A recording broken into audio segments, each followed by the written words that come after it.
Welcome to Hail Varsity Radio, the voice of Husker Nation. Insight, opinion, expertise, with the biggest and best names talking Nebraska across the state. Join the show on Twitter at Hail Varsity and at Schmidt_radio. Call in at 402-466-ESPN or 1-800-825-5865. Here's Chris Schmidt. Back with you. Great to be in on a, what are we at? Thursday. Yeah, back from Indy, Chris Schmidt, Elijah Herbel, Hail Varsity Radio, presented by the Nebraska Lottery. It's a blur, man. We've got a coffee IV, had a bit of an adventure in Charlotte, and do not do the airport version of the cold case chicken salad sandwich and then go on a 2-hour and 15-minute plane ride. Oh, I can only imagine. It was no bueno, but we made it. We landed. I got through. What was the HBO series with John C. Reilly as Dr. Buss, the Lakers, Showtime? Winning Time, Showtime, something. One of those two. One of the two. Winning Time, the Showtime Lake, or something like that. Something. Anywho, the 4 episodes that were complimentary were dynamite. Pretty good. There's my review of Big Ten Media Days. Awesome plane ride to and from, except for the Charlotte shenanigans. When you said John Candy, I thought you were going to go with John C. Reilly. See, I heard John Candy, and I thought you were going to go. Did I say John Candy? I don't think you did, but maybe I just heard it because I was thinking planes, trains, and automobiles. Like that. Those aren't pillows. That was your way home, though. Planes, trains, and automobiles. Just any way home. Yes, got home late. The German Shepherd greeted me. Turn and burn, and we're ready to rock. Today on the show, we'll spend time with Brandon Vogel, who himself had travel delays, because it's just what we do. We'll have Danny Burke in hour 2. We will dive into the Big Ten West 7.5 win totals, and 3 schools right there at 7.5 with Wisconsin, with Iowa, with Minnesota, with Nebraska. I said 3, there's 4. Not quite sure the win total for Iowa, but there's 3 to discuss. We'll do so with Danny Burke. And then Coach Gary Barnett will join us to kick off hour 2. You're welcome to dive in, 466-3776, 466-3776, 800-825-5865. Those are the numbers to get in, and can find and follow us on Twitter at Schmidt_radio, at Herbal Essence for Elijah Herbel. And we invite you to check out the Hail Varsity Twitter, Hail Varsity Radio Twitter handle. Yes, it's new. It's just been born, and we invite you to give it a follow. Obviously, always follow Hail Varsity and ESPN Lincoln. Give us a follow as well at Schmidt_radio, at Herbal Essence. But check out the Hail Varsity Radio Twitter handle. Stuff will be posted on that account as well. Yeah, that is at Varsity Radio. That's where you'll be getting the daily show lineups from here on out, as well as, I believe, the SoundClouds and our little 2-minute drill stuff will be posted up on the Varsity, at Varsity Radio on Twitter. The Hail Varsity Radio Twitter page is where you can stay all up to date with this show now. I pray that our friends at the Hail Varsity parent account with all billion followers will continue to spread the good word. That's necessary. So we will spend some time with Sean Beckton, tight ends, and the position group review from him. Coach Frost on Husker Twitter, a quick recap of the first 2 days of practice. Post-practice tomorrow, though, that'll be good with Coach Janander and a handful of players. It gets real, and it gets real quick for Nebraska as the countdown now under 30 days for Nebraska football, right at 29 for the Big Red. You've got a couple of different watch lists, one for Trey Palmer, the Horning Award, versatility. Once upon a time, I got to interview Paul Horning before he went completely unfiltered, is the way we will term it. That's years ago. Nebraska and in Media Days. Yeah, Media Days yesterday mean, it was all about Ohio State and Ryan Day's ringing comment at the podium. 11-2 is a nice season. The Rose Bowl win's a nice season for most programs, but not at Ohio State. That's their expectation, their bar. They're expecting to be in the college football playoff every year or bust. We can get into a little bit about what's the right number for playoff expansion, because that's going to happen.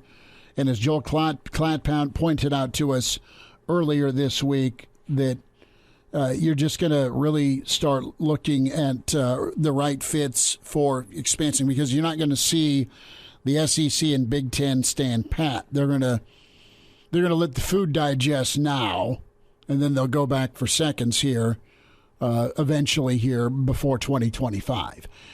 I'm just wondering how sooner rather than later Sooner's going to be for Nebraska and the rest of the Big Ten to find out their payday with this new TV deal. That's on my mind, because that in tune can help what you're doing with facilities, and then however else you want to go about your recruiting arsenal. Because we're going to get to the day and age where kids will be able to transfer. More often than not, they already have the 1 year free pass. The NCAA is looking at every year being a free pass. Don't know that that's a great idea, but you have so much money, and you got to have ideas with what to do with it. That's buying out coaches. That's paying for coaches. That's beefing up your staff, like Saban and company has, where it's somebody's always waiting to take a spot if a coordinator or when a coordinator's hired away. I mean, just beef up your staff, and your college football program is going to be an NFL front office. Recruiting, it's going to be scouting, it's going to be analysts. I mean, it's going to be massive. Just have a big old payroll of the best. Find the brightest and compensate them accordingly, and then just make this thing a minor league franchise for the NFL. I mean, that's the direction. I mean, and it's more money than just like front office. We're talking creative people. We're talking videographers. We're talking the in-house radio network. The amount of money they can throw at this to make it, as you say, like a minor league club for the NFL is that's the future. And I think you actually did a great job sitting down with Joel Klatt talking the future of college football just a couple days ago. If anyone missed that, check it out. The Hail Varsity YouTube page or ESPN Lincoln's Twitter or Facebook. You can check out that interview Schmidt did. It was awesome stuff if you missed the show 2 days ago. But one of the things you mentioned is the fact that it's still a little up in the air when we're going to get word of what this TV deal actually looks like. And Scott Docterman had a great article in The Athletic yesterday. If you listen to yesterday's show, I briefly hit on this for a minute or two at the end of yesterday's show. But it sounds like the date they have circled in terms of when they want to have this announced and released by is Labor Day. And that's something Kevin Warren also echoed. And maybe the last sticking point in this is who that other media partner is going to be that teams up with Fox to give them maybe a streaming side of things. Maybe they get the Friday night game. But that seems to be the last piece of the puzzle that needs to fall together before this deal is ready to go, ready to be announced to the public. We'll get some perspective from Coach Barnett on what is the new reality with the Pac-12. I mean, it's not a different storyline that conference is very threatened. It's endangered right now.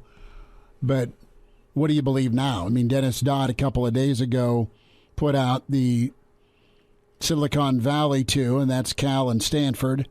And then you have Washington and Oregon. Are those four that make their way to the Big Ten? Are you looking at Florida State?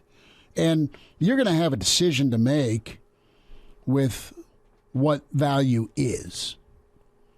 Is value going to be eyeballs strictly? Part of it, yes, absolutely. Because we talked about why Nebraska played Ohio State 6 consecutive years when it's an air quote rotating schedule. It's because a lot of people watched that ball game, and a few of the games were competitive, many were not, but it was still two monster brands that Tier 1 rights wanted. I mean, that was your night game national TV audience about every time. Yeah, of those 6, aside from 17. Of those 6, I believe you had 3 of them were big noon kickoffs. One of them was an ABC primetime with College Game Day in town. Like that's been a money maker. That was in Lincoln in 2019. We go all the way back to Nebraska and Ohio State. That second year Nebraska's in the league, where you're trading scores, and then Braxton Miller goes off with the quarterback run game, and it turns into 62-38 or something like that. And that's but it was competitive and tight for a while. I mean, Nebraska actually led in that game 21-17, and then it got real ugly. The only one I can think of, was 2017. It was a night game, but it was on BTN, and Nebraska got beat by like 50. Yeah, Nebraska. That's the only. That was the term deer in headlights visualized, where the way the Nebraska team in 17 came out of the tunnel, you're almost waiting for some guys to turn around, except the gate was locked. Okay? He didn't want no part of that. And old Joe Burrow got to score a couple of touchdowns in the fourth quarter. And, God, what? Haskins, I think, went... It was brutal. It was against the Diaco defense where there's no pass rush, and one of the twins got booted. I believe for going off on the coming up from behind, and a game later suspended for cold cocking the Ohio State center who decided to climb up to the middle linebacker. I believe the loudest cheer of that game after the tunnel walk was when Ohio State had 1 punt in the fourth quarter. They finally punted, and then Spielman, I think, went for 200 yards that game. But it was totally garbage. Yeah. So, there's a walk down memory lane. So, tight ends on our mind, and Sean Beckton was with the network last night. And, where are things at for the Big Red at the tight end spot? Austin Allen, Jack Stoll, both off to the NFL. Travis Vokalek is the new leader. He was great at media days, just with his confidence and also being an elder statesman in that room. And Elijah Vokalek's a talent and a transfer you got from Rutgers that he just needs more of an opportunity. And I know, I'm not saying he's battled a lot of injury, but he had to get right last year. Nebraska has a room of tight ends that can be matchup issues, that can be difference makers. And Vokalek's more your traditional tight end, body type-wise, where he can go end line. But he's also a dude I'd love to see him flex out in the slot, Gronk style. It's not that they haven't before, but let's go see in the red zone with Whipple. Let's throw some jump balls. There should have been more jump balls to Austin Allen, for the love of God, at 6'11" or whatever he is, 6'9". There wasn't. There wasn't a ton against most competition last year, but he went off. Allen did against Minnesota. Had a great game. That kind of cinched up that first team All Big Ten performance.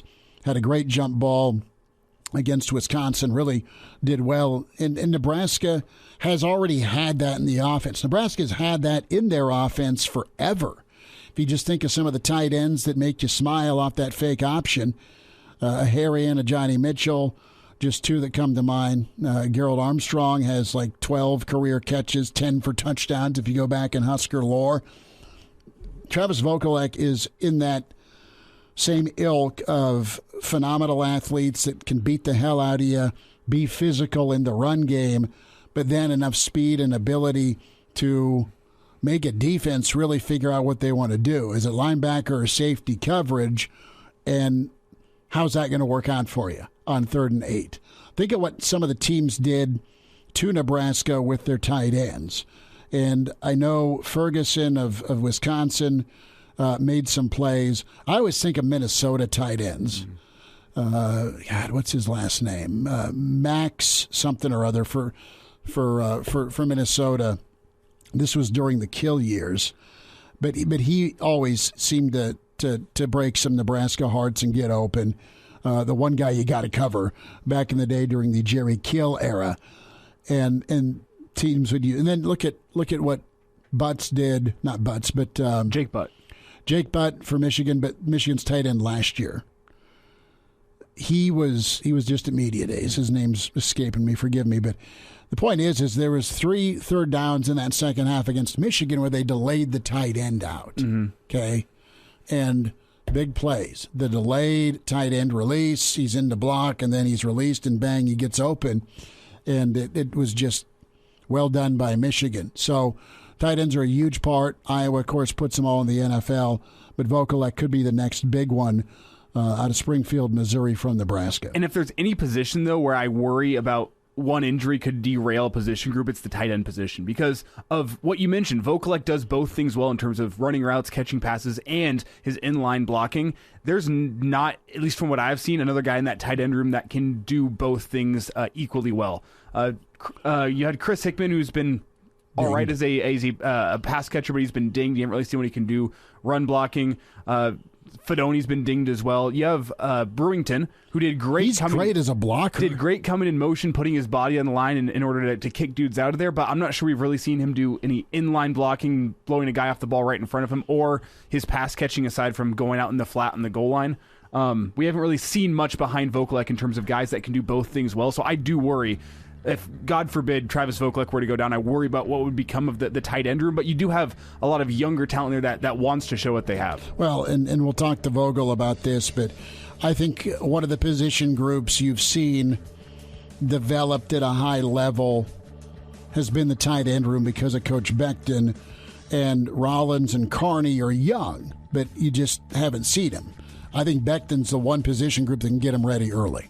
Hey, Storm Chasers fans, a 6-game homestand against St. Paul is upcoming, and it all begins on August 2nd. That night is free on the green, which means free berm tickets if you show your FNBO card. The following night is library night, and we're whispering because you can't talk loud in the library, which is why I avoid libraries. Dollar Beer Night is August 4th, and that's also Military Appreciation Night, 2 of my favorite things. You'll see patriotic jerseys and a whole lot of Budweiser. Nothing more American than that. The weekend slate includes fireworks on Friday night, camo jerseys with an in-game jersey auction on Saturday, and a family fun day on Sunday, which includes Bark in the Park, canned food for tickets, and kids running the bases after the game. Get your tickets now before it's too late.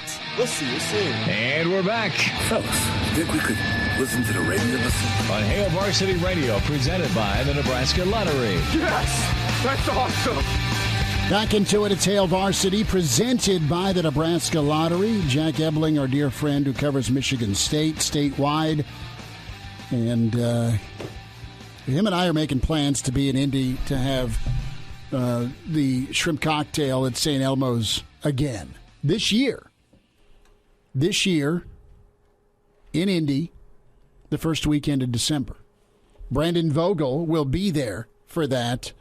Vogues, I got to ask you, did you do a dear Lord, what just hit me, jump back the minute you had St. Elmo's cocktail sauce? That is the hottest, most blazing moment of, but you can't say no to more. It absolutely just punched you with the horsey sauce and wwhatever spices are in that thing. We'll get to football in a minute, but it almost paralyzed me momentarily. Like you just it hammered you. Did you have the same reaction, or are you just more manly? No, I'm not. I'm not more manly. It is horseradish forward, as I would put it. Which I'm for. Like I enjoyed it. I can kind of take or leave shrimp cocktail in general, and at least this one has a mission statement, a very clear mission statement. It was the first time I've had it, and honestly, I'm a little bit surprised that it is as popular as it is, because it's very much either you're with this or you're not with this. It's not a middle ground of like, oh, that was pretty good. It was either this is for you or this is not for you. I'm glad I tried it. I'm not probably going out of my way to have it again, but I thought it was good. So it's that kind of dish. It is, and at $14.95, you're going to finish your 4 shrimp. That's right. Yeah. But they were big ass shrimp. I'll say that. So they were big. But I had to ask for more lemon. I mean, they about threw me out of there. I didn't want to drink beer in a glass, and then I asked for another lemon. But I was wearing sleeves. All that could go through my head was Major League and Ricky Vaughn sitting at the French restaurant with Jake Taylor. It's like, I look like a banker in this. He doesn't have sleeves on. It's leather. He's got the tie on. But, hey, we'll get to Indy here. What Junior think of media days? I know he's in his own way giving his commentary right now. Yeah, he is. He's also eating dinner at the moment. But I think his big takeaway from everything he saw, I mean, obviously he reads everything that I write, watches all the YouTube videos. I think his takeaway was 12-0. So he saw a lot to like from Nebraska's appearance there. I might be slightly lower than that. Just, you know, I've done this for longer than he has. Mm-hmm. So, but he was buying everything Nebraska was selling. Now, did he have any input on the outfit you chose for Big Ten Media Days? I loved the blue suit. You honestly, in my book, had a strong argument for best dressed among the sports media. Was that all you? Was there any insight there from the little guy? What was going on? This is 100% serious. He chose the tie. I laid out 3 ties for him, and I was like, point to one, and he chose that. The jacket was non-negotiable on my end, so he can't take credit for that yet. But I appreciate the kind words. He did have a contribution. Point at one, son. Point at one. Brandon Vogel's with us from HailVarsity.com and magazine, managing editor at Brandon L. Vogel on Twitter, writing Shotgun with Vogues as junior. Tight ends, we're talking about Vokalek. He was represented. He is all you want in a tight end for Nebraska. You just want to see health be continued for him, but also the opportunity now to step up and be the man. And Vogue's a thought with what's behind him, unknown, but let's go to the position coach. And Coach Becton, he's developed really well. I think so. And if you need a second tight end, be it Brewington, who's murdered people on the goal line, or Carney or Rollins, you know, I think that's one position group I'd be okay with younger guys getting time, because their position coach and, of course, Borkacher has shown well as well. I can't forget about him. He's done well. Listen, I think Nebraska could really have some surprise names at the end of this season in the tight end room, aside from Vokalek. Yeah, I think so as well. There's a ton of unknowns with Nebraska, and there's a ton of unknowns where you kind of look at it and say, okay, I can see it. You hope for the best, but you haven't seen it personally. With Becton, I think we have seen it personally. Like, you know, both on the recruiting trail and also with the play of the tight ends. Like, there's some proven results there with him. So you've got Vokalek, that other tight end spot, which I expect Nebraska to use pretty frequently. I mean, they used it pretty frequently last year, and this offense, whatever it ends up looking like with Mark Whipple, probably lends itself even more to two tight ends. So who fills that role? You've got a number of candidates.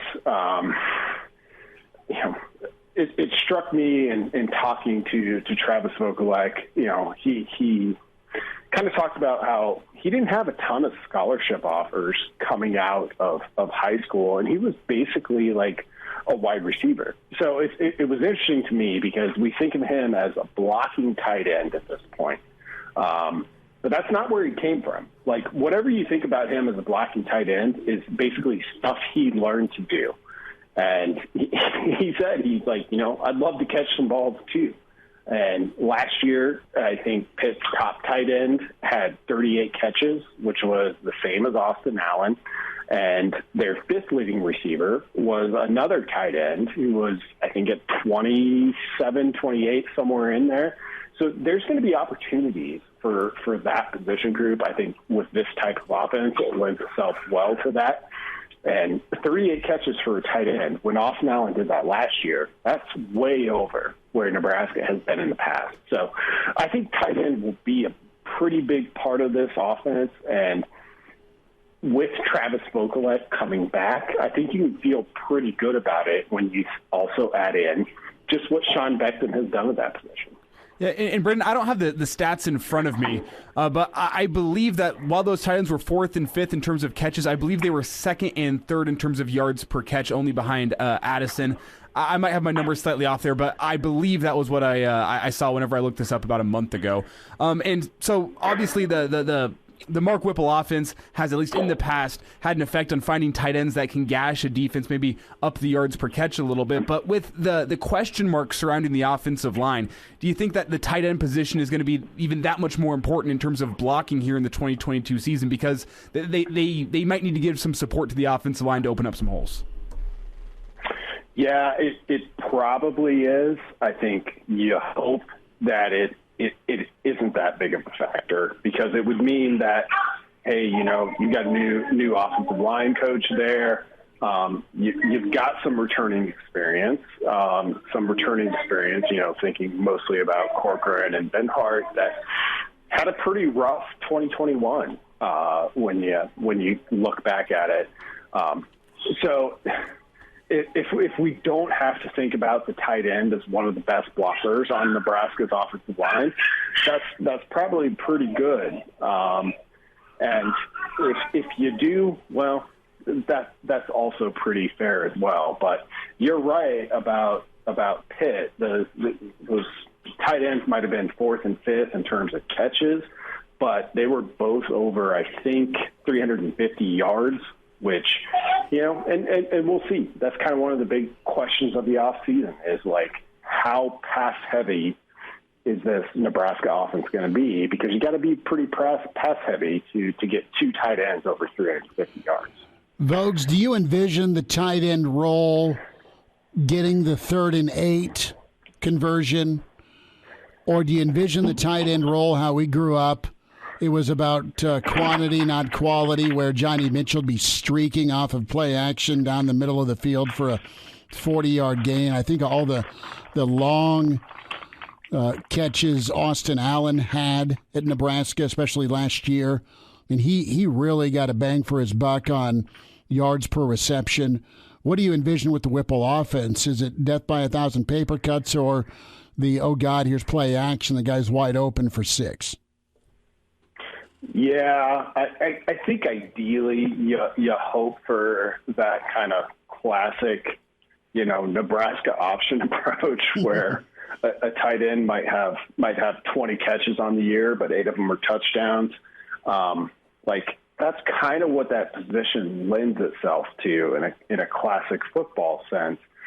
With Whipple, particularly in this season ahead, I think it might be more likely that you're looking at the paper cuts approach. And I think that's okay. That can work too. I mean, you look at Nebraska's group of pass catchers, like they've got a handful of transfers in that group that you have a reason to feel pretty good about.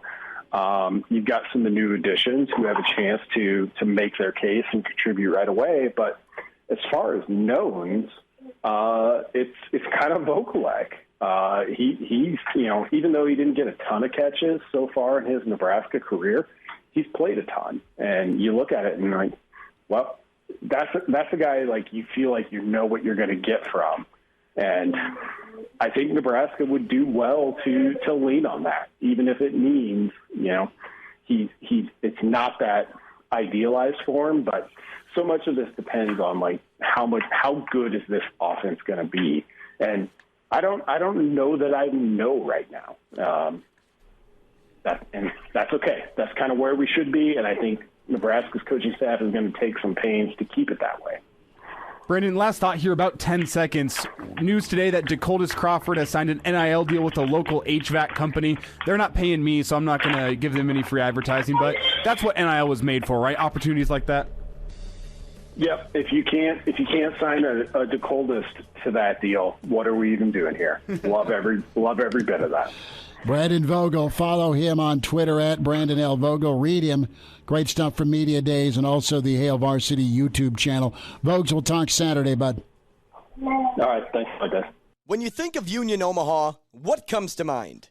The high level of play, the inviting atmosphere, the amazing promotions, huh? I spoke to a former player, and when I asked for one thing that made playing for Union Omaha so special, he responded with the people, his teammates, the staff, and the fans. The super passionate, crazy, awesome fans, that is. Why am I bringing this up? Because I want to remind you that the people are just as important to the team as the team is to them. There are plenty of matches down the stretch, and we want to see you in the seats. Get your tickets now before it's too late. Chime in 402-466-ESPN or email the show, Chris@HailVarsity.com. Just try me. Back to Hail Varsity Radio. 25 minutes away, Gary Barnett will join us. Thoughts on Nebraska, Northwestern. We say hi to Artez. He can join us as you are also welcome to do so on the hotline, 466-3776. Artez, almost here, buddy. The season's around the corner. How we doing? Yes, sir. How you doing, Christopher? We are good. We're back from Indy, man. I got a question. I love the conversation about the tight ends. Now, you know Jamie Williams made a living 12 years just blocking in the NFL. Oh, yeah, with the Niners. Blocking tight ends. Nothing at all. And Jamie was Spider-Man with the Oilers. Remember that? Right. Of course. Yeah, well, I remember that 6'5" frame with a Spider-Man outfit on. I will never forget that. Oh, hold on. Was there a costume party or what? No, Jamie's was a little different. Yeah. He came into one of the practices with a Spider-Man suit on. It was hilarious. Well, he was as good as 240. Yeah, that's crazy. He was as good as it gets, man. I got a question for you. I mean, I noticed Roger got disappointed again yesterday for the Hall of Fame. We have that. What do you think? Well, I think it's garbage. I mean, it's up on my screen right now because that's what we were going into. Was the hose job of on Roger Craig. He is not in the Hall of Fame class of 2023, eliminated from contention. And I know it's close for you because of how much you care about your brother. But this, I have no answer. Yeah. 11 years, 4 Pro Bowls, 3 championships. Open the door. Right? I mean, Marshall Faulk's great, but there's no run pass option that's a staple in a playbook without what your brother did, doing 1,000 each way. Right. Bill Walsh was a genius. He saw that in Roger, and he told Roger one time, Roger, we need you to catch a bunch of passes and run the ball. He said basically he told Roger, we need 1,000 out of you. And he did it in '85. So, yeah. I mean, it's amazing that, he still has 3 Super Bowl records. Mm-hmm. I mean, it's just crazy. I mean, it's who knows? I mean, there's another local guy from the Quad Cities. His name is Ken Anderson, played for the Bengals. Yeah, I remember Ken. He's one of the 12 semifinalists. And I'm okay with that because he deserves to get in himself. He's been waiting forever to get in. I hope he gets in. He played at Augustana College right here in the Quad Cities where we live. So, I mean, we root for Ken. I mean, we hope he gets in. Mm-hmm. But it just seems so ridiculous that Roger can't get into the Hall. I don't know what else he needs to do. But I think he's getting closer. I mean, now that they allow 3 guys in, it used to only be 1 or 2, but they allow 3 of the 4 senior guys in every year now, starting this year. So, I'm with you, and I've been outraged every year this comes up, and it's the right decision's not been made with Roger Craig. He's in the 49er Hall of Fame. He's in the Nebraska Hall of Fame.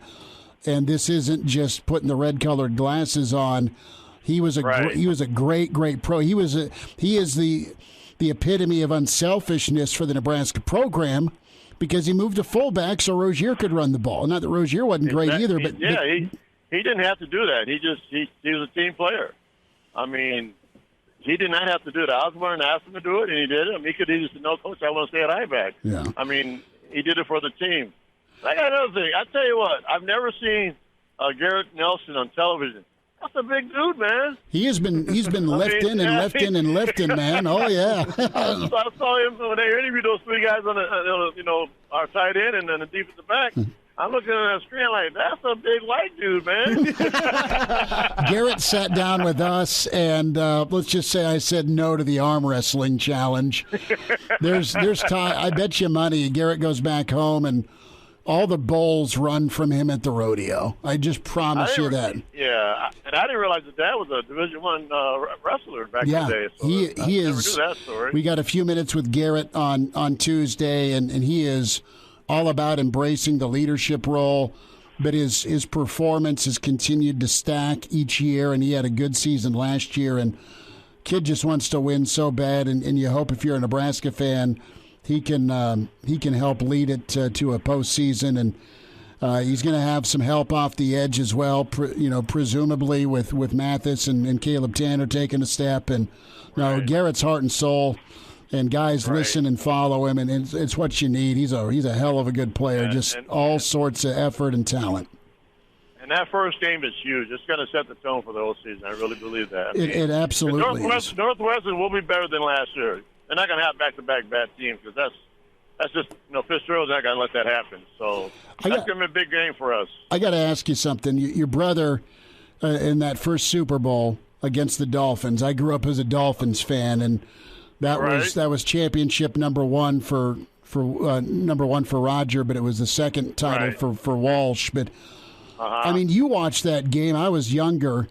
But that's how they beat Miami. Your brother scored 3 touchdowns, and they just killed Miami out of the backfield. Joe Brophy was a linebacker, and he said after the game, I can't catch him. Because they were throwing that ball out of the backfield, and they just took advantage of it. Basically, it's a long handoff, if you think about it. It's just a long handoff because you give it to your best guy out of the backfield, and all he has to do is beat that linebacker, and boom, all night long. It was just crazy. You might see some of that with Whip's offense and awesome. Ramir Johnson this year. Well, thanks for listening, brothers. I appreciate it, man. You guys have a great day. There he is, Artez Craig, and safe travels, Artez, over-the-road trucker, best dude. You too, buddy. Sir.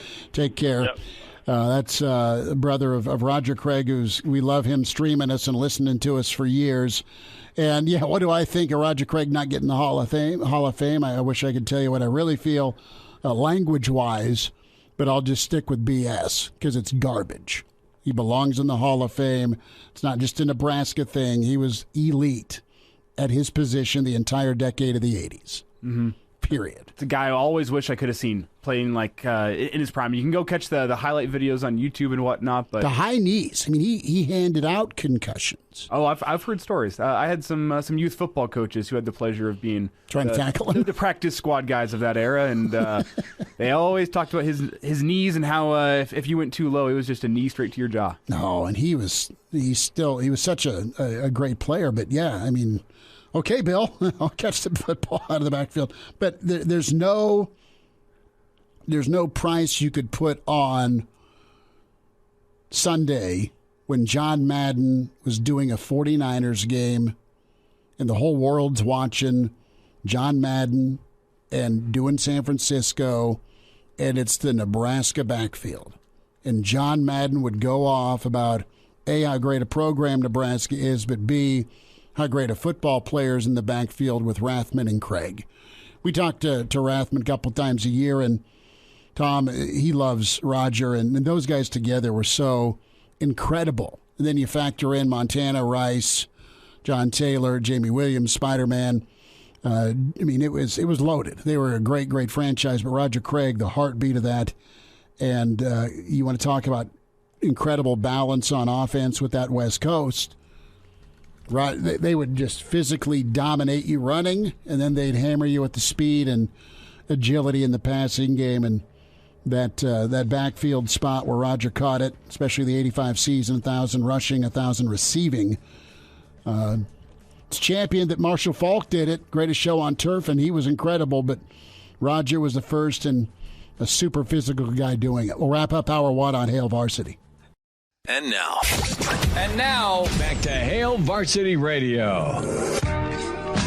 One final time this hour, Coach Barnett on the way. We'll have thoughts from Scott Frost via Husker Twitter, and we'll hear from Coach Beckton next hour. Danny Burke will dive into that 7.5 win total number, Big Ten West, Minnesota, Wisconsin, Nebraska, all part of it. Shane emails in Chris@HailVarsity.com. He's got his 3 keys to 7 wins in order. I think you got to get 8 to put out some fires. Just looking at the schedule, it's a big ask chemistry-wise, but it's never really been about talent down in Nebraska. Nebraska's brought in talent. It's time to develop talent, and some guys have, some guys haven't. You've got a new group that I think can do a really good job of talent development on that offensive side of the ball. And that's the name of the game, man, is developing talent at Nebraska, projecting talent. So Shane says Donovan Raiola's offensive line, you lost Juergens to the draft, you lose Nuri this year, and you just have question marks coming into the year. So the offensive line has got to be probably a pleasant surprise, Elijah, fair to say?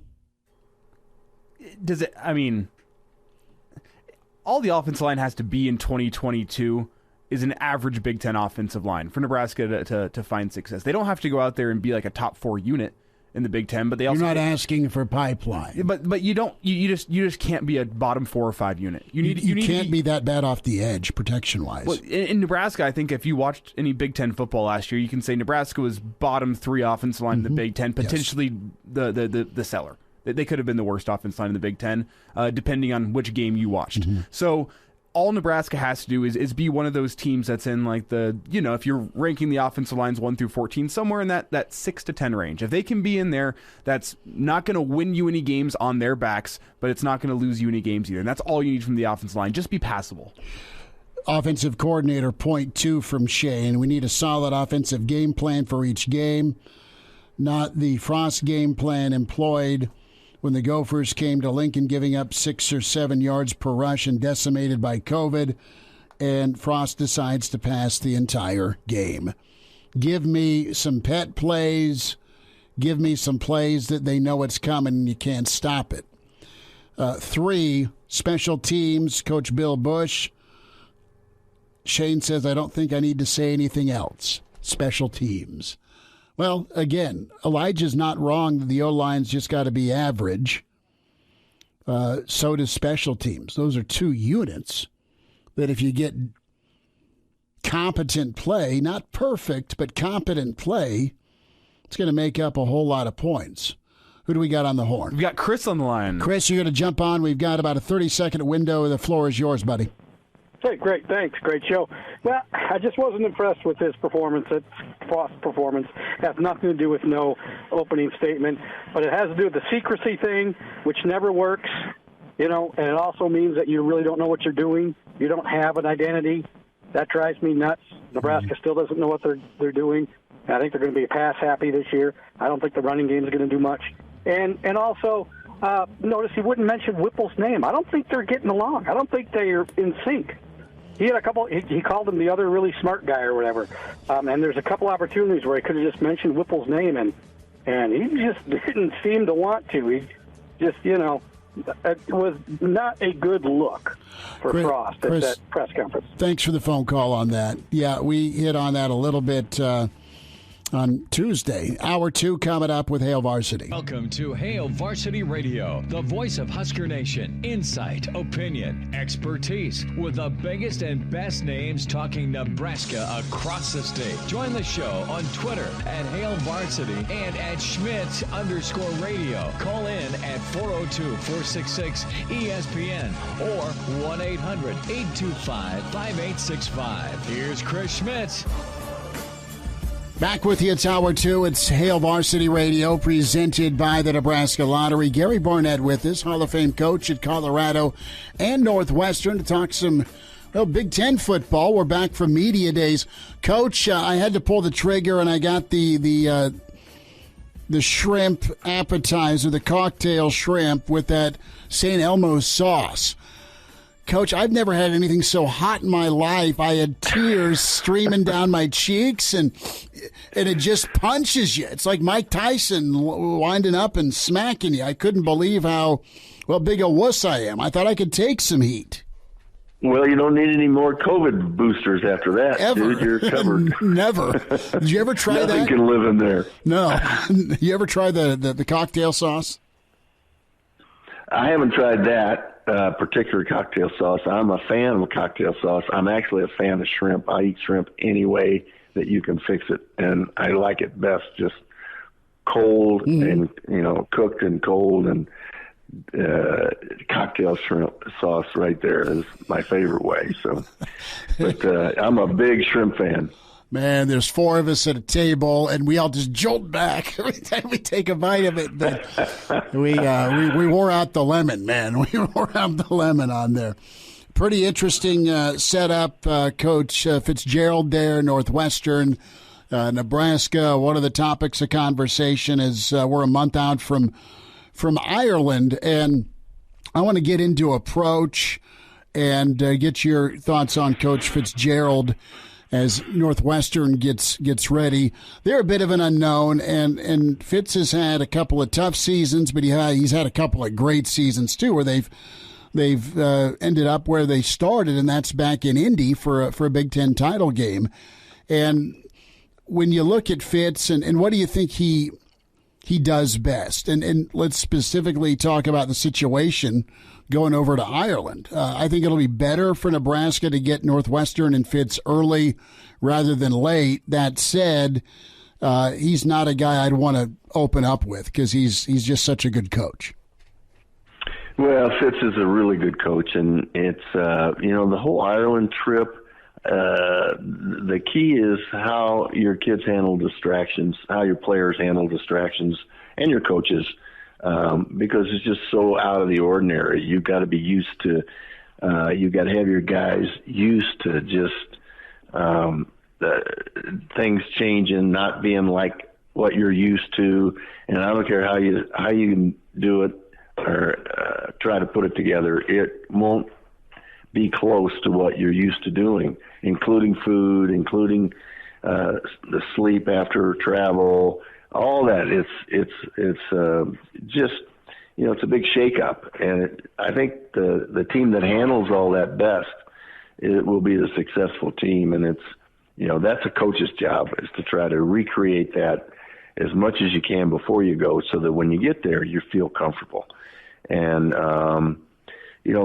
Fitz he's a good game day coach. He prepares well, and special teams are always good with Fitz.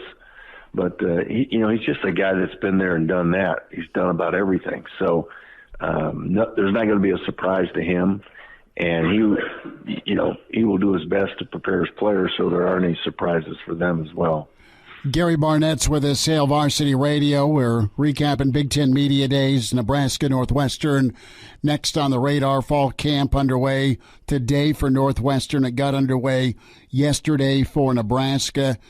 And, Coach, did you ever experience anything similar to Ireland or a different setup season opener-wise? I mean, how did you handle that opportunity? I think you guys had some early season, if I remember correct. Colorado, one of the years, played in a kickoff or an Anaheim Classic type deal.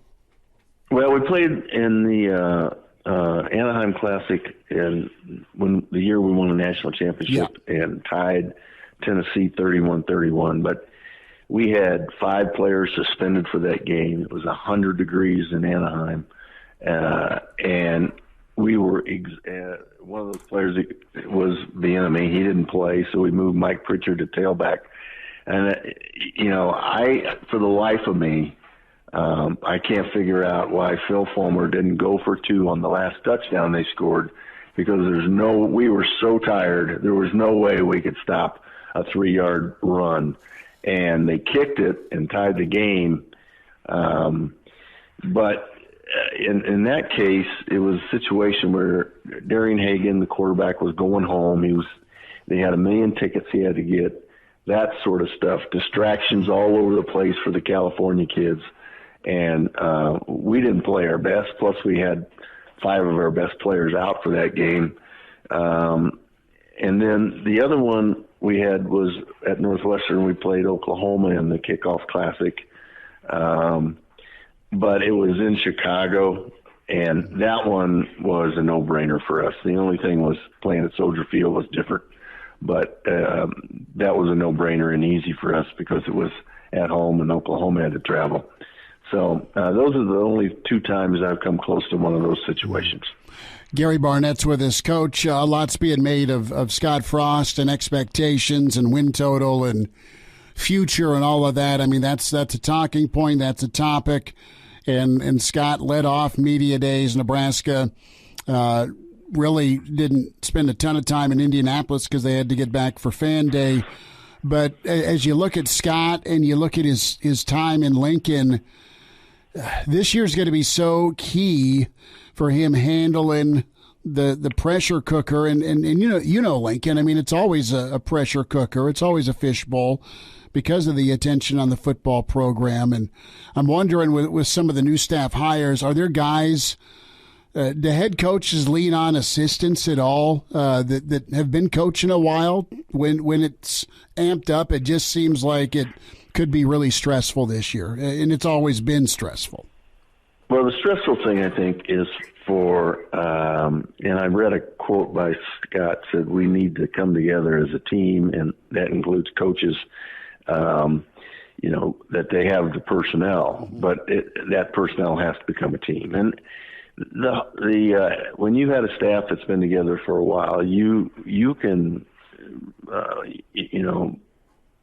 hand out those responsibilities. You know what everybody can do. And so you know that you can sleep better because you've given a coordinator who's been with you a long time these responsibilities. You can delegate those. The tough part is delegating them now because it's the best way to run an operation, delegating them now to guys that you don't really have a history with. And it's a bit of a crapshoot for you. And I think that's the difficult thing. As a coach and as a team and as assistant coaches, you got to train yourself not to listen to all the noise. You can't let that pressure get to you. And you fight it, and you don't want to take it on in your, the way you walk, or the way you talk, or the way you look, or the way you carry yourself. You want to be pressure free as much as you can make yourself, and most of that is not listening to the noise and being free enough to be yourself and be yourself all the time, not just some of the time. That's the tough spot that they're in right now in Nebraska. How did you cope, manage with the pressures of the job? I mean, you worked hard to get to a certain position, and that's awesome, and you're calling the shots and you're having success, but there's also your own expectations, but also you were in the Chicago market and then also Colorado, and bringing them back to what you guys started. How did you cope with the noise out there? Well, the most noise I had was in 2004, and we had a bunch of noise, and so I just remember daily almost meeting with our coaches and saying, you know what, this is the greatest opportunity you have to lead. You're under more of a microscope now. We are under more of a microscope than we've ever been. Everybody is watching. Everybody's making noise. And you want to prove yourself as a leader. This is when you do it. And that's the way I looked at it. I took it as my greatest challenge. And it was one of those things where I couldn't wait to get up and show our players how they're supposed to live their life during all this pressure, and our other coaches. And that's the way I looked at it. That's the way I took it. And that was a very successful year for us in a lot of ways. And for me, I think that was my best job of coaching was probably 2004. Gary Barnett with us, Hail Varsity Radio. Coach, want to switch gears for a moment, and some more team names have come out with potential expansion. Oregon, Washington, Cal, Stanford from the Pac-12. I know you're still locked into the Pac-12. Commissioner Warren saying they're not saying no to expansion, but I think it's a timing thing. And what do those four do to you? I ask you about every other week because there's new reports that come out. And what's your reaction to those four? Do they sound like they'd fit the Big Ten, and maybe that addition in those markets, Silicon Valley, Coach? Well, I don't. It's so hard to identify markets anymore because of streaming. That's true. And so those aren't quite what they were 10 years ago. Mm-hmm.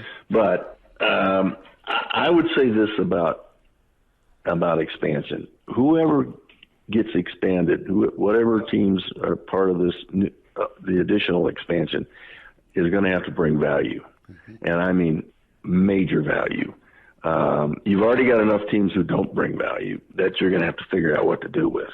And we're not going to talk about who that is, but it could be 4 or 5 teams. It could be 4 or 5 teams in each one of the 2 big divisions, 2 big conferences. But really, it makes no sense unless there's value. And value, I think, is wins and losses. It does have to do with TV attraction. It has to do with, revenues and how much of that you can provide to this conference. So the logical, the one that everybody's waiting for is of course, Notre Dame. Mm-hmm. You can look at Oregon, say Oregon certainly it falls into that category. You've already taken 2 teams from out there anyway. Maybe Oregon fits it too. And then the others are the ones in the ACC that are of note. And of course, Clemson, I think, is the second biggest draw of all the teams that might expand. I think much bigger than even Oregon. Oregon is in the mix, I'd say a top 5, but they're certainly not 1 or 2. Florida State only because of history, not because of value right now. Miami only because of history, not value. North Carolina, maybe so, but maybe not. I don't know. The Virginia Techs of the world, no, I don't see that. Washington only because of history, not because of current value. So I think you can narrow it down, and there's only a couple that really bring any value right now. So who gets them, and do you make a move? But whoever comes in is going to have to bring value because you've already got guys. You already have teams in your conference that don't bring value. Well, and what do you think Clemson wants? Clemson, in my opinion, wants in the SEC more than anything. Mm-hmm. So, okay, safe landing spot, big old payday, and it's kind of a double-edged sword. They've carried the flag for the conference, and they've been incredible. But then you're stepping up your opponents. You go to the SEC every week compared to the ACC.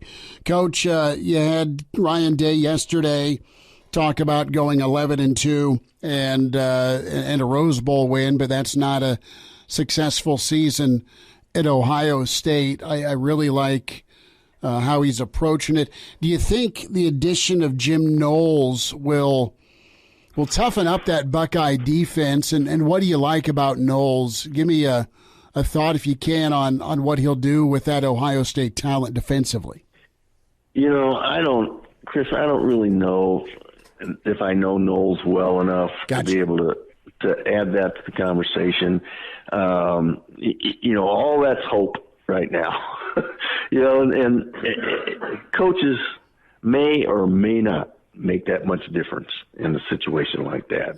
It really comes down to your players and how well they're listening and buying into what you're selling. The coach plays a role certainly, but they're less than 50% of that, in my opinion. And so it just comes down to they're going to have players. They're going to have players. The players got to buy in. And, schemes are schemes. All schemes work. It just depends on how much you believe in them. And so I think we're just going to have to wait and see on that one. Hail Varsity Radio Thursday with you. Always invite you to check out the podcast and do so. Real easy to find Hail Varsity. Spotify, iTunes, Google Play is where you get that. A few more minutes here with Coach Barnett on the other side. And give us a rating, good, bad, ugly, on the Hail Varsity Radio podcast. Love your feedback for sure. And follow Hail Varsity Radio now on Twitter. You're invited to do that. More with the coach, Gary Barnett. Hail Varsity, we're presented by the Nebraska Lottery. Hello, listener. Hey, it's Chris Schmidt with Hail Varsity Radio, and I wanted to let you know about a special deal just for listeners of the Hail Varsity Radio Show podcast. We're offering $10 off the annual subscription price. That means that you can get everything we do. 10 issues of our monthly magazine, our annual football yearbook, and all the premium content we produce at HailVarsity.com. Just go to HailVarsity.com/subscribe and enter in the promo code GBR for $10 off a full year of Hail Varsity. That's HailVarsity.com/subscribe, promo code GBR. And now, back to Hail Varsity Radio. Back with you, it's Hail Varsity Radio. A few more minutes here, Gary Barnett. Coach, thoughts on Bubba Watson off to the Live Tour? You got me on that one. I don't think that's a big surprise. Sure. Other than maybe the philosophy of the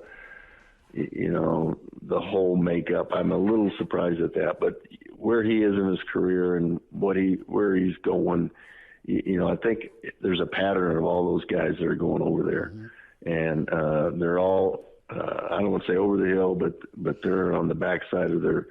They're the back nine. They're on the back nine. There's maybe just hole 10 or 11, but they're there. So. Well, where are you swinging the clubs today or no? Well, we got rain last night for a long time and got a little rain today, but I'm going to try. So we'll see what happens. I've got my grandson coming over to caddy for me. Nice. I'm trying to make him into a caddy so he can earn some money to buy a new computer. So we're going to try to make that work. Do you tip him? Well, no, I hold him. He's got to learn first. So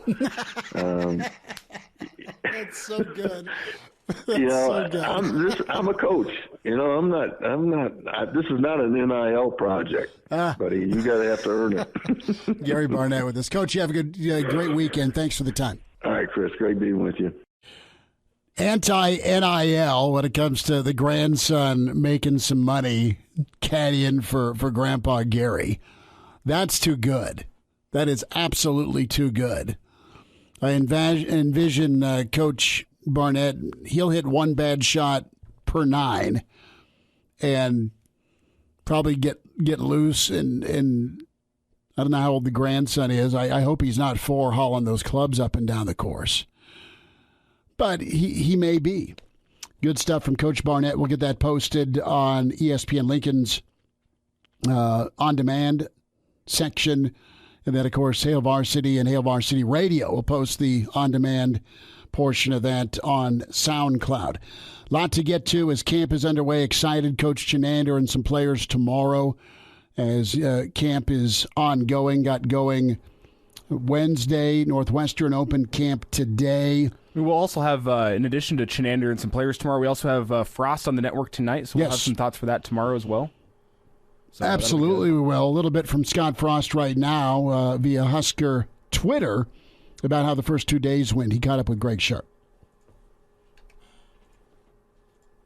It's awesome. It's just a great group of guys to be around, so I think everybody's working really hard but having a lot of fun being together. Does a great job to get them in shape for camp, not in shape for the game. So we want to build as much strength and power as we can in the off season, but get them ready for camp. We still have some conditioning to do, but I'm really impressed with the effort. Well, that's a win with the effort. It's so far so good. Tension from spring. We're good. That's fine. We're wondering what the quarterback situation will be like as that race continues to heat up. Yeah, the quarterback race is something I think is going to be almost a back burner topic early in camp, but then I think the later and later we get into camp, I think the you more got to that's name gonna your heat starter. up. Or you're going to have to name your starter, and I think based on what we've been hearing this summer, I really do think Chubba Purdy's going to make a good run at it, and I think that might be a storyline that heats up as camp continues and we get closer to Northwestern and there starts being the question marks. I still think Casey's your starter, but I said it a couple days ago whenever Will was doing this show with me. Monday. I do think that Chubba Purdy makes a good run at it this fall. Doesn't get the job, but I do have him as starting at least one game in 2022 for Nebraska. Maybe because of injury, more likely because of injury or of some sort, but I do think we get at least one start from Chubba. Here's the interesting dynamic, and you're going to go with experience. And everyone's at the same starting point at the quarterback spot just because it's a new coordinator. It's a new program for both the quarterbacks. Well, I mean, not for Smothers, obviously, but with Chubba Purdy and Casey Thompson, those guys are right there. And if you're Whipple, I mean, you're going to go with a guy that's got 9 starts under his belt or 10 starts in 12 games for Texas last year. Why didn't he win the Texas job? That's a year ago. He came in because who they pegged to take over the reins for Bevo didn't and wouldn't get it done. And Thompson came in and did really good work. And think about his turnover numbers. I think he had a total of 12 interceptions, 12 or 13. But it was a 2-to-1 ratio, touchdown pass to interception. Nebraska, the last several years, have been living maybe a 1.5-to-1 touchdown to interception ratio. I don't know the total. I didn't look up. I don't know the Casey Thompson fumbles. But total turnovers, you're well below what you've been averaging based on the 1 year look, 10 games. So you'll take that. And more from Frost on the quarterbacks, cool. Yeah. Some good things. Again, we're a long way from being done, but I like what I see. Everybody's healthy, learning, making a few mistakes here and there that we can clean up, but the effort's good and we're making some plays. That was Scott Frost at camp today, and he caught up on Husker Twitter. Greg Sharp was hosting that, and we turn our attention now to Sean Beckton as he touched on the tight ends and what that room's like. And Brewington was the topic. He's a guy that's played some football for you and does really well, very physical for his size. Very intelligent, Chancellor Brewington. I saw that from day one, even as a receiver, how he picked up on things. And then, we had a couple of injuries there, and he came over within that first week. He was able to line up and do some of the things at the point of attack. That was my first indication that he'll be able to do it. And he's definitely, committed himself. He's up over 225 pounds now, has really had a great off season, after his injury coming through this spring, missed most of the spring, but he's back at it and really, really working hard out there thus far this summer. So I'm excited to see what he's going to bring to our offensive scheme in a bigger role. You need a couple, and we touched on that earlier, college football playoff. The 16-team model continues to grow, get some momentum, and it sounds like folks are on the same page. Key players finally appear willing to make concessions in hopes of arriving at a mutually agreed format. Let me ask you this as a Nebraska fan. Is there ever going to be a day that it matters to you that Nebraska finished runner-up in the division versus winning the division? And I ask that because the way things continue to trend is you're going to have a 16-team playoff. Think about what the NFL's at. They just added 1. It was at 6, 12 total. Now you're at 14, 7 for the NFC, 7 for the AFC. Well, you're at 16 right now for the college football playoff. That's presumed to be the number here for 2025. And your job, just like the NFL, is to get into the playoffs. Sure, you want a division championship, you want home field. I don't know if they'll grant that versus a bye. I don't think they're going to turn to on-site versus bowl location, because you can incorporate the different bowls for opening round playoff games. So is it okay? Will you shift to eventually just be good with 10-2, 9-3 runner-up in the Big Ten title game, or you finished second, but man, your strength of schedule was great in the West. Say you didn't play for the Big Ten title game, but there's been years where whoever didn't win the East in the Big Ten, their consolation was the Rose Bowl, but they were still a top 5 team.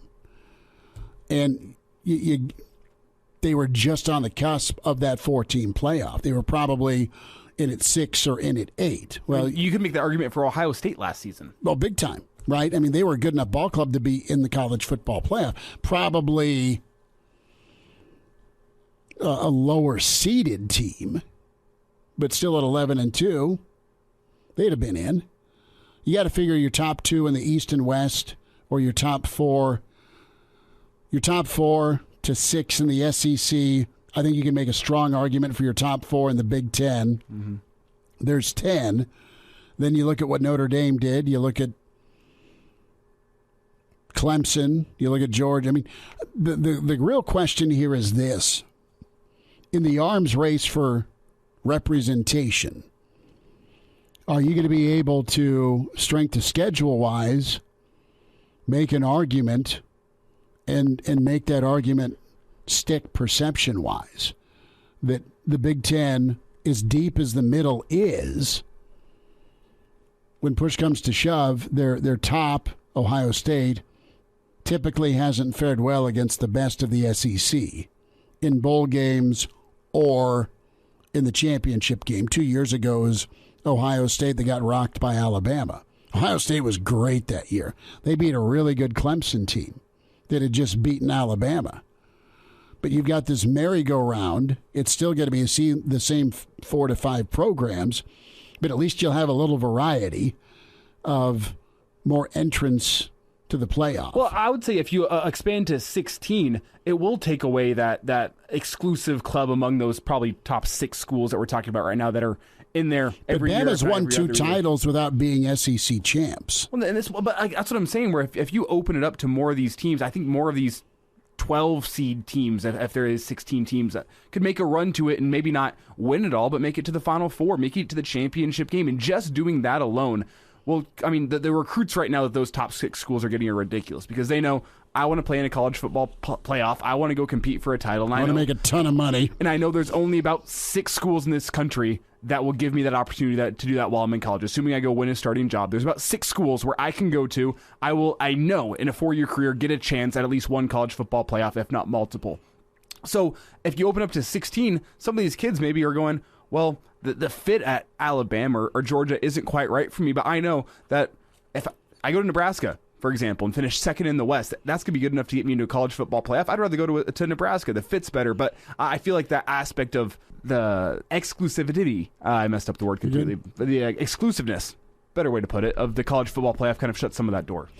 Here's the thing. As a Nebraska fan, I think you'll be all right with, well, we're not West Division champs, but we were good enough to get playoff consideration and recognition beyond the 4. And you'll trade a West Division title or runner-up in the Big Ten, and I know we're talking about coming off 3-9, but the regular season accolades will fade, and the goal will be the postseason. Pardon the interruption, but I'd like to save you some money. I'm Brandon Vogel, managing editor of Hail Varsity, and I wanted to offer listeners of this podcast $10 off the price of an annual subscription. That means that you can get everything we produce, 10 issues of our monthly magazine, our annual football yearbook, and all the premium content we produce at hailvarsity.com. Just go to hailvarsity.com/subscribe and enter the promo code GBR for $10 off a full year of Hail Varsity. That's hailvarsity.com/subscribe, promo code GBR. And now, back to Hail Varsity Radio.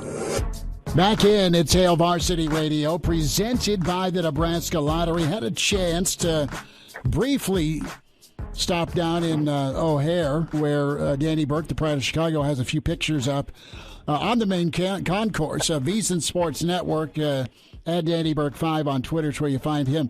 Pride of Chicago, I waved at you before we took off to Indy. And Whirlwind, we are back. Media days are done and over, and camp is underway for the Big Red. How are you?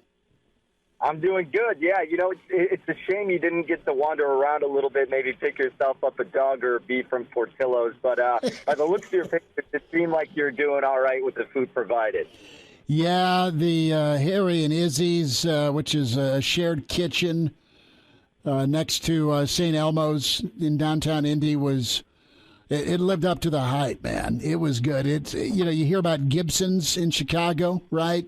Mm-hmm. And then you hear about St. Elmo's, and so that was, I'm sure it was all Nebraska steak in both spots, but it was outstanding. It was fantastic. You have been beaten up.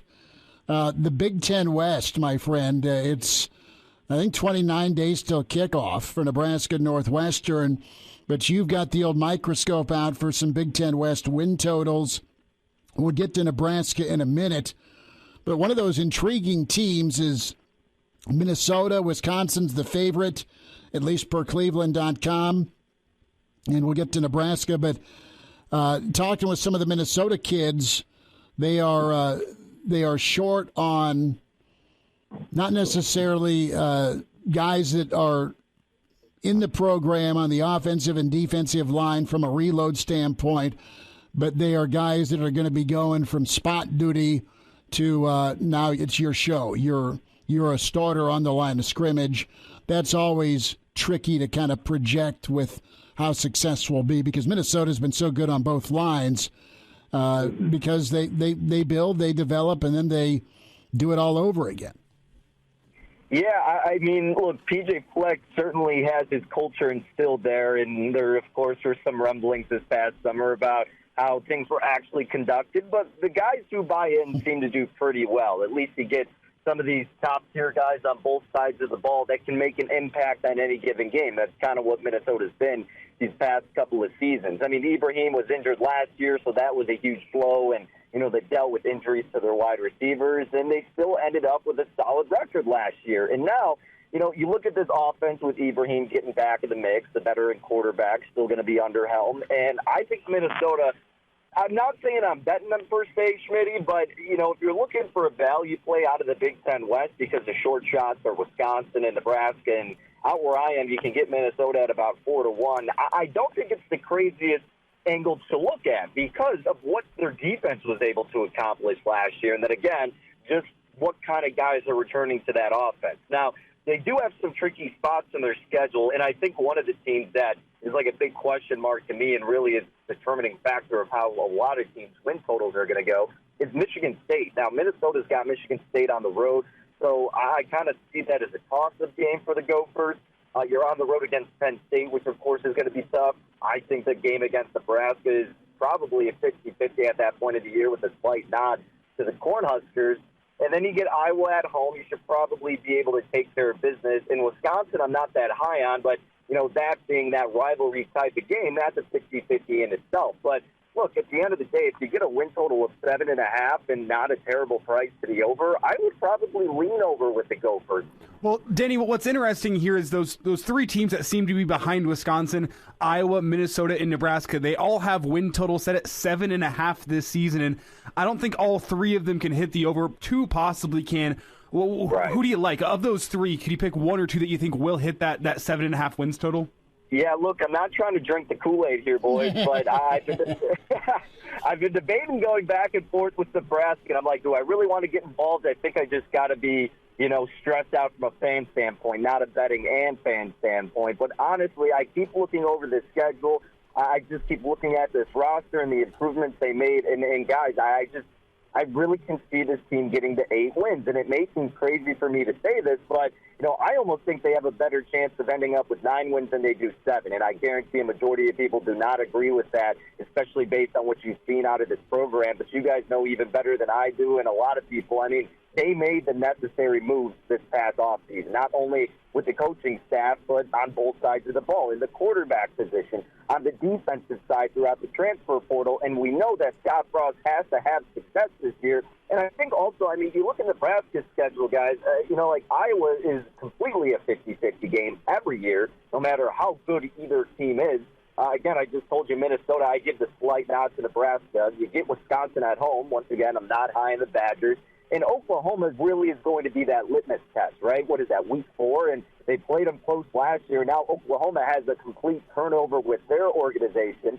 And why can't Nebraska win that game at home? I don't know why they wouldn't be able to. And if they can, the national media is going to be having a way different conversation, even though they just ended up playing, 3 relatively easy games and beat up a different-looking Sooners team. But I still think the national recognition is that Nebraska is not ready. They're not there. They're always overhyped. But they can beat a team like Oklahoma. They can beat Wisconsin and in Minnesota this year. You're probably not going to beat Michigan on the road, let's be honest. But there's a lot of winnable games, and the path is set up for this team. So give me over 7.5. I bet it at the price of -105. I think you can look real hard despite the missteps and say there's 8 on the Nebraska schedule. Danny Burke with his VISIN Sports Network.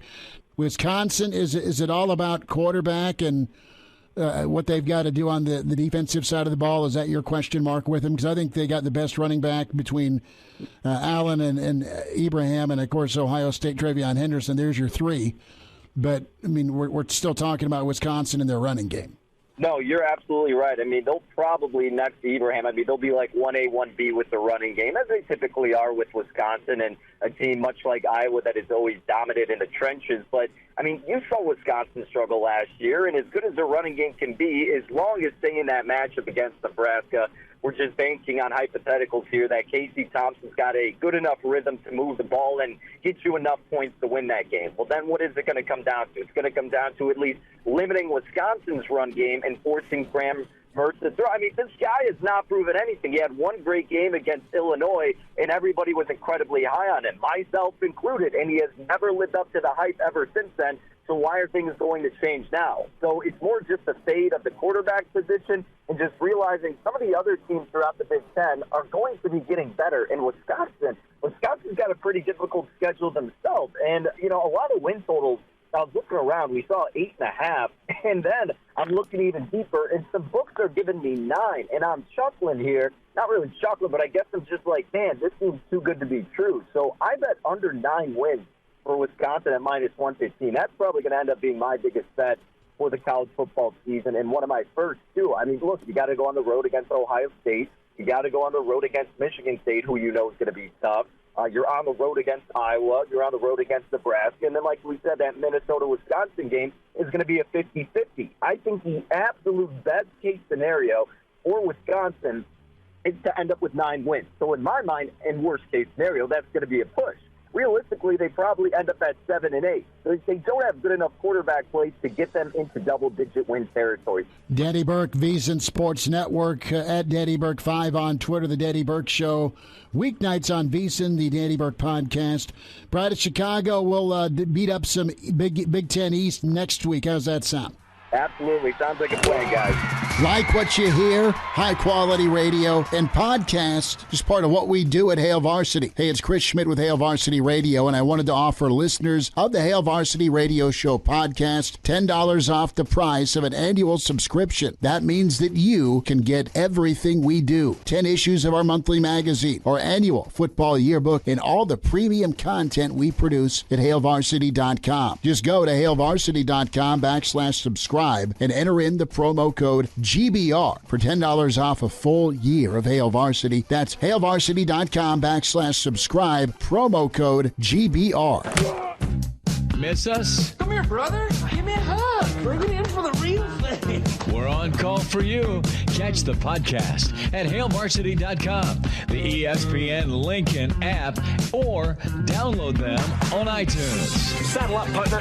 Back to Hail Varsity Radio. One final time, Hail Varsity Radio, presented by the Nebraska Lottery. Reminder, Monday Road Show. We are at the Hale Varsity Club, 4 to 6, just in La Vista, not far from Embassy Suites. Come out, see us. 4 to 6, we kick off being up in Omaha. Excited about that. Vic chimes in. Vic in Denver. Vic, the whiskey and bourbon connoisseur. We were talking about the 16-team playoff, and if you're a Nebraska fan, will you ever get to the point where, all right, if you don't get a division title or a conference title, you're okay with it because the bigger picture is just getting to the playoff, NFL mode, and home field in the NFL's killer and key, but not always necessary. Vic's like, look, Nebraska needs to just get back to being a top 25 team year in, year out, period. That's the standard. After we get to that standard, then strive for making the playoff. If there are 16 teams, then the goal should be Big Ten champs. But what I talked about is a 10-plus year plan that requires some program stability. First things first, get up and get into the top 25. Start by doing so this year. Good take, Vic. Yeah, I mean, we're fast forwarding, and there's a lot of assumptions because clearly you can't take for granted a winning season. You can't take for granted being in it in November. It's not happened for a lot of years to Nebraska. It just hasn't. So it's easy to gloss over, and that wasn't my intent. I'm just saying big picture. 2 years from now, this thing's supposed to, 2 to 3 years, this thing's supposed to pop. You're going to have USC. You're going to have UCLA. You might have more.